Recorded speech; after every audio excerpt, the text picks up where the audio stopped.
institusyon natin ngayon na ipinatayo para pangalagahan, arugain ang mga Pilipino ay hindi na natin mapagkakatiwalaan. Makita naman po ninyo, there is a crisis of integrity in the executive. There is a crisis of integrity in the legislature. And if you have listened recently to the proclamations of Ombudsman Crispin Remulla, he alleges also a crisis in our judiciary. Lahat ng institusyon natin ay mabigat ang problema.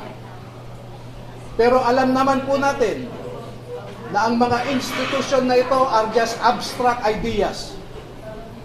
Our democracy is just an abstract idea.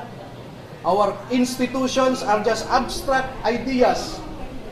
And these institutions operate through the human mind. And if you will, through the human soul. And through the human heart.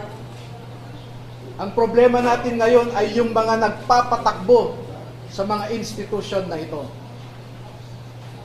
Wala po tayong ibang maaasahan ngayon na maglalabas ng katotohanan kundi tayong mga mamamayan din. Hindi natin maaasahan ang nasa gobyerno ngayon na ilabas ang buong katotohanan na walang pinagtatakpan. Ngayon po ay lumabas ang mga dating kasamahan ni Master Sergeant Orly Gutesa sa trabaho bilang security consultant o security personnel ni dating Congressman Zaldi Esco. Nandito po silang lahat at gusto ko pong ipakilala sa inyo.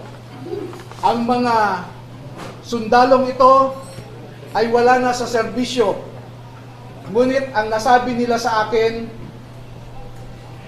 ito ang marahil na huling labanan na kanilang papasukin at gusto nilang magpakasundalo sa ating bayan.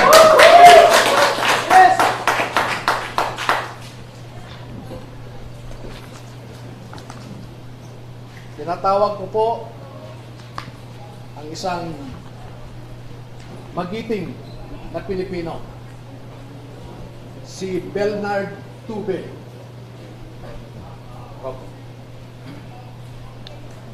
Si Ross, tumatanda na po. Si Rosbert Waupan. Si Benny Bulontate. Si Johnny Budwan. Si Rodante Orbilio. Rainy Boy Julian. Christopher Esquivel. George Villalon Jr.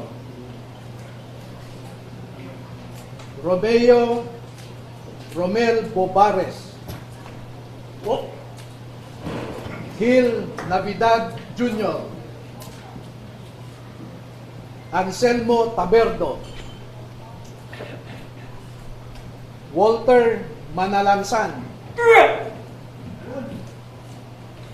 Jolly Cadiao.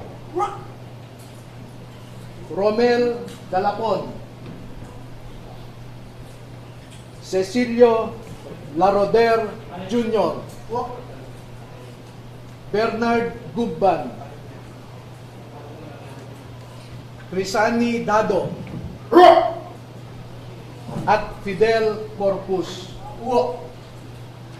Meron po silang kasamahan na 12 pa na hindi makakadalo ngayon dahil sa mga personal na rason.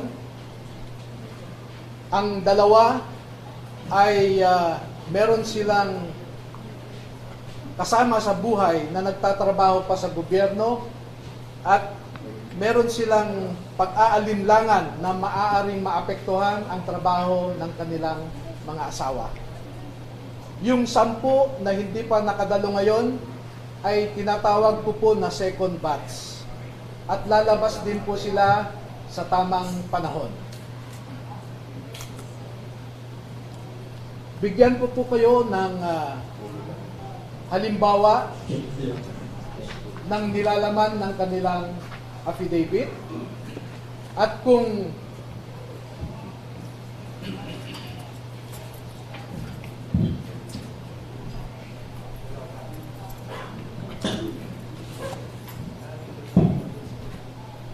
ang proseso po kung paano ninakaw ang pera sa kabal ng bayan ay pwede nating ilarawan sa prosesong ito. Marami pong contractors sa buong Pilipinas na napromesahan ng proyekto at hindi pa nila nakukuha ang kontrata ay nag-uumpisa na silang mag-remit kay Ginoong Saldico doon sa kanyang bahay sa Valle Verde Phase 6 sa Pasig City. At daan-daan na maleta ng pera ang dumarating doon. Merong employee si Ginoong Zaldico na binibilang ang mga pera na dumarating sa Valle Verde 6. Pagkatapos nito ay binabalik nila sa maleta ulit at dinadala sa penthouse ng Horizon Homes sa BGC. At mula sa Horizon Homes, doon na manggagaling ang ibinibigay sa iba't ibang mga politiko at mga personalidad sa ating lipunan. Ang halimbawa po ng proseso ay nag-uumpisa sa pagbilang nila ng pera.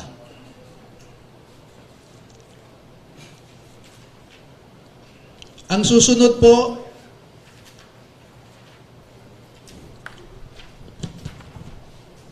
sa larawan sa itaas ay inihahanda ang pera bago isilid sa mga maleta ulit sa Horizon Homes. At yung larawan sa ibaba ay isang halimbawa ng pag-deliver ng pera sa bahay ng isang mambabatas.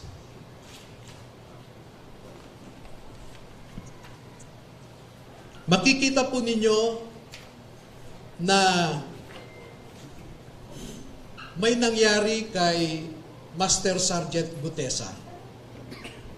Sa aking tanggap na impormasyon ay napilitan siyang mag-execute ng isang affidavit na kung saan ay sinasabi niya na hindi siya kasali o wala siyang nalalaman sa mga pagde-deliver ng mga mali-malitang pera.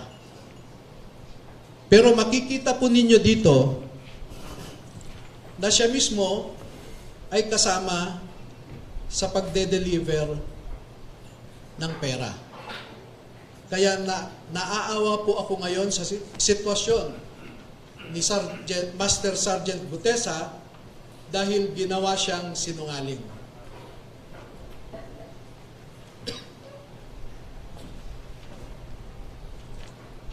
Meron pong iba pang mga larawan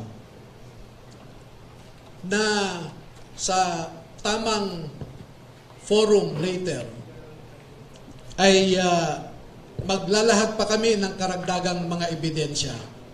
Pero ang pagde-deliver nila ng pera ay gumagamit ng eroplano,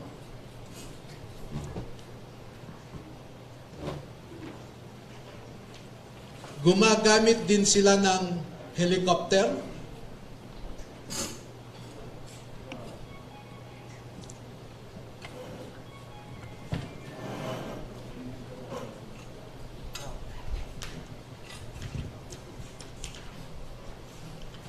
At ganito po ang mga dinideliver sa mga bahay ng ilang mga mambabatas.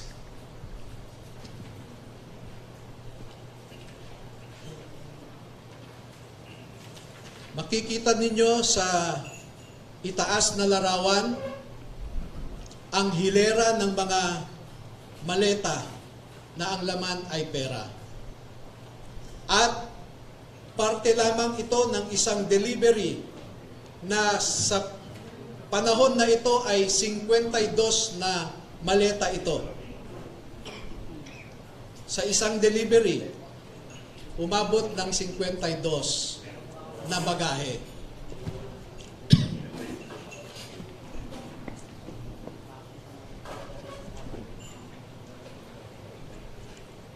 Makikita rin po ninyo na ang ating mga ebidensya ay minsan kinukuhanan ang buong bahay ng mambabatas, buong bahay ng mga ilang nasa media, yung tinatawag nating mga media operators.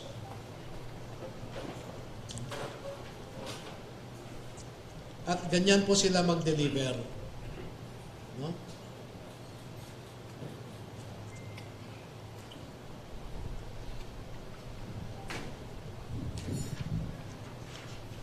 Makikita po ninyo sa ibabang larawan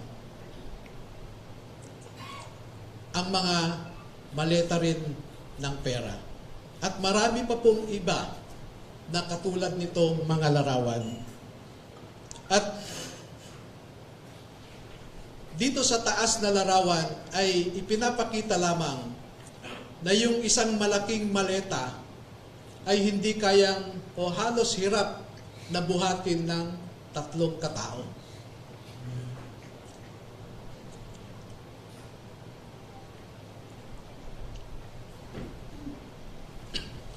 Ngayon po ay merong pangalawang aspeto ng affidavit ng ating mga magigiting na Pilipino na nasa harap natin ngayon.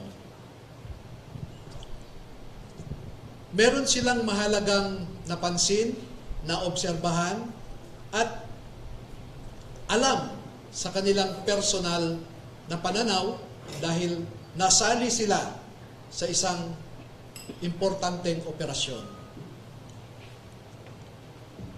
Ito po ay patungkol sa nangyaring operasyon ng ICC